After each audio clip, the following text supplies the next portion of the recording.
السلام علیکم dear students. آج ہم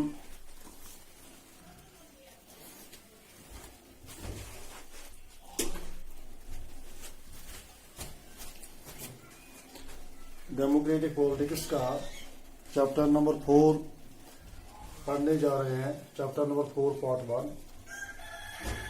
and this chapter is related to gender, religion and caste. اس چیپٹر میں ہم آج کے ٹاپک میں, آج کے ویڈیو میں یہ دیکھنے کی کوشش کریں گے کہ جینڈر کا اس کے ساتھ کیا تعلق ہے, اس کی جو حالت ہے ہمارے ملک میں کیا ہے, باقی دنیا میں کیا ہے. پرٹیکولرلی ہم اپنے ملک کی اس جینڈر کی ہم یہ کنسیپٹ جو اس کے بارے میں ہیں, جو پرابلمز ہیں, ان کو ہم تھوڑے سے وقت میں ڈسکس کرنے کی کوشش کریں گے. First of all let us see gender and politics. Gender, اس میں جینڈر جو ہے, gender here means sexual division of society, male and female, man and women, boys and girls. Okay, اس میں یہ جینڈر ڈویژن ہے اس میں سوسائٹی میں. تو اس کے بارے میں اٹ از نیچرل, اس کو بدلایا نہیں جا سکتا ہے, اور it is natural and in changeable, اس کو چینج نہیں کیا جا سکتا ہے. جو میل ہے, یہ ڈویژن جو ہے gender division on the basis of sex اور sexual division it is also called, اس کو بدلایا نہیں جا سکتا ہے, بلکہ یہ نیچرل ہے اور نیچرل رہے گا.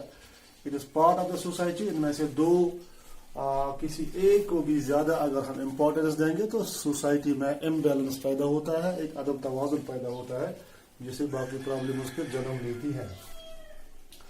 تو ہمارا اس کے بارے میں ایٹیچیوڈ کیا ہے, ہماری جو ترجیحات ہیں سوسائٹی میں, انڈین سوسائٹی پرٹیکولرلی اگر ہم دیکھیں گے انڈین سوسائٹی کیا رویہ رہا ہے اس بارے میں. تو اگر ہم دیکھیں گے ڈویژن آف لیبر جو ہے, ڈویژن آف لیبر میں اگر ہم دیکھیں گے تو یہ کام کو جو تقسیم کیا گیا ہے, مرد کے لیے, میلز کے لیے جو غیر سے باہر والے کام ہیں, وہ جابز ہوں یا دوسرے کام ہوں, وہ ان کے لیے خاص کیے گئے ہیں.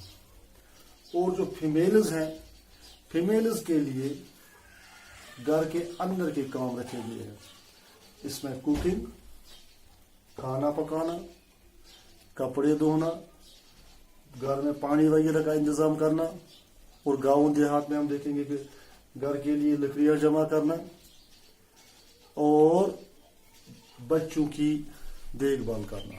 یہ ان کے ساتھ مطلب رکھا گیا ہے کہ ان کا کام یہ ہے, اس سے باہر وہ نہیں جا سکتی ہے.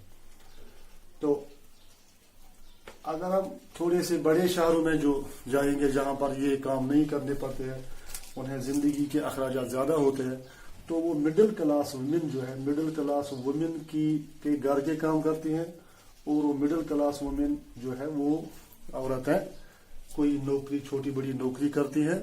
تو گھر میں کام کرنے کے لیے ان کے پاس وقت نہیں ہوتا ہے, اس لیے وہ ان غریب عورتوں کو گھر میں کام کراتے ہیں. تو ان کے لیے یہی مقرر کیا گیا ہے. تو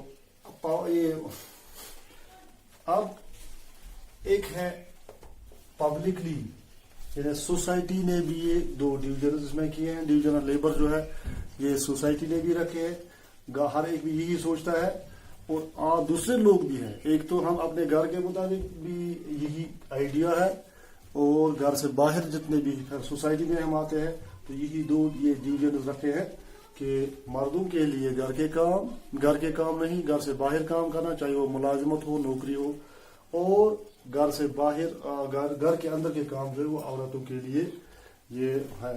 اور اس کے جو اثرات ہے, امپیکٹ جو اس کا ہے, اس کے امپیکٹ جو ہے وہ آگے ظاہر ہو رہے ہیں. تو اسی کی ایک وجہ ہے, اگر عورت گھر میں کھانا پکاتی ہے, تو اگر کھانا پکانے کی ذمہ داری عورت کو رکھی جائے, تو پھر اسے ہوٹل میں آج کے جو آئیڈیالوجی ہے, جو تھیسس دی جا رہی ہیں, اس کے مطابق پھر عورت کو وہی کام ہوٹل میں بھی کرنا چاہیے, وہاں بھی وہی کھانا پکاتی ہے, لیکن وہاں ویجز ملتے ہیں. ویجز ملنے کی وجہ سے وہ کام مردوں کے لیے دیے جاتے ہیں. آپ نہیں دیکھیں گے کسی مطلب موسٹلی جو ہوٹلز جو ہیں ان ہوٹلز میں کوک کوئی ویمن ہو, کیونکہ وہاں ویجز کی بات ہے, اس لیے جو مرد ہیں مرد کو وہ کام دیا جاتا ہے. اسی طرح ہم واشنگ لیں گے, گھر میں کپڑے اگر دھونے ہیں عورتوں کا کام ہے, اگر کمرشل بنیاد پر دوسروں کے کپڑے دھونے ہیں تو وہ مردوں کے لیے خاص ہے. تو اسی طرح بہت ساری جو چیزیں ہیں جو گھر کے اندر ہیں عورتوں کو کرنے پڑتے ہیں, لیکن پبلک اور پرائیویٹ ڈویژن کے مطابق وہی کام گھر سے باہر اگر کرنے ہیں تو وہ مردوں کے لیے کرنے ہیں.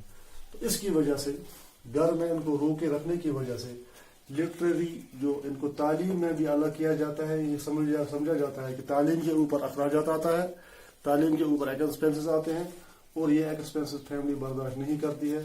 ود دا ریزلٹ وہ جو پیچھے رہ جاتی ہے تعلیم میں.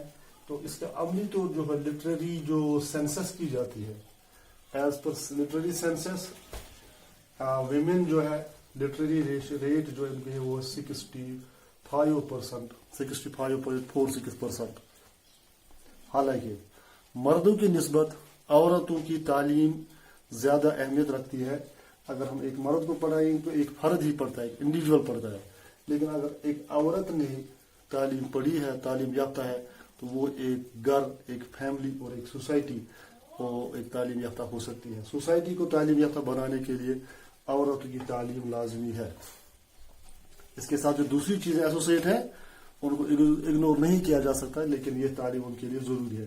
اسی 65 کے ادر دین میل جو ہے ریپرزنٹیشن جو اس میں لٹریری ریشو ہے دیٹ از 82.14. تو یہ لٹریری ریشو ہے.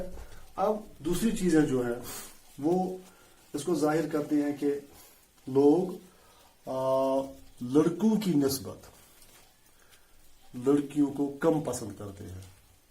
اگر اسلام کے لحاظ سے دیکھیں گے تو لڑکوں کی پرورش, تربیت, بچے کی تربیت, لڑکے کی تربیت کے بارے میں بھی اگرچہ اجر ہے, لیکن حدیث میں آیا ہے کہ جس نے 3 بچیوں کو اچھی طرح سے ان کی تربیت کی, ان کی پرورش کی, خوشی سے ان کو پالا بڑا کیا, تو اس کے لیے جنت لازم ہے. پھر دوسری حدیث میں ہے کہ دوسرا اگر 2 ہی بچوں کی پرورش کی اسے بھی جنت ملے گی. تو سائل کہتا ہے کہ اگر نبی پاک سے کہا جاتا, عرض کیا جاتا کہ اگر کوئی ایک ہی بچی کی پرورش کرے گا تو اس سے بھی وہ فرماتے کہ اس سے بھی جنت ملے گی. ہمیں دیکھنا چاہیے کہ یہ جو اسلام میں عورتوں کی تعلیم یا عورتوں کا مقام, اس کے بارے میں کیا ہدایات ہیں, کیا سینیریو تھا عرب سوسائٹی میں پہلے, تو جب اسلام آیا, اسلام کے بعد کیسے وہ چینج ہوا, وہ کیسے بچوں کو زندہ دفن کرتے تھے, وہ پھر بھی دنیا تک آنے دیتے تھے تو اس کے بعد دفن کرتے تھے, لیکن پھر اس کا الٹا ہی ہوا, وہ پورا مطلب پورے حالات ہی چینج ہوئے, فخر سے لڑکیوں کو پھر وہ پرورش کرنے لگے. لیکن آج کے دور میں اگر دیکھیں گے جو یہ پریفرنس آن بوائز, لڑکوں کی خواہش ہونا, صرف لڑکے پیدا کرنا, تو بچی کو اپنے لیے ایک اور سمجھنا, آج کی پڑھی لکھی سوسائٹی میں یہ ایک بہت بڑی جہالت کی علامت ہے. جو پڑھے لکھے ہونے کے بعد بھی لڑکیوں سے نفرت, اور پھر آج ان کو دنیا میں آنے سے پہلے ہی ختم کرتے ہیں. ان میں سے ایک طریقہ یہ ہے کہ وہ سیکس ڈٹرمنیشن ٹیسٹ کیے جاتے ہیں, الٹرا ساؤنڈ کرنے کے بعد یہ واضح کیا جاتا ہے کہ یہ لڑکا ہے یا لڑکی, پھر ایبارشن کیا جاتا ہے. بفور برتھ ان کو ختم کیا جاتا ہے, دنیا میں آنے سے پہلے ہی ان کو دفنایا جاتا ہے. ان کی ماں کے جو کوکھ ہے اسی میں انہیں دفنایا جاتا ہے, وہیں سے ختم کیا جاتا ہے. عورت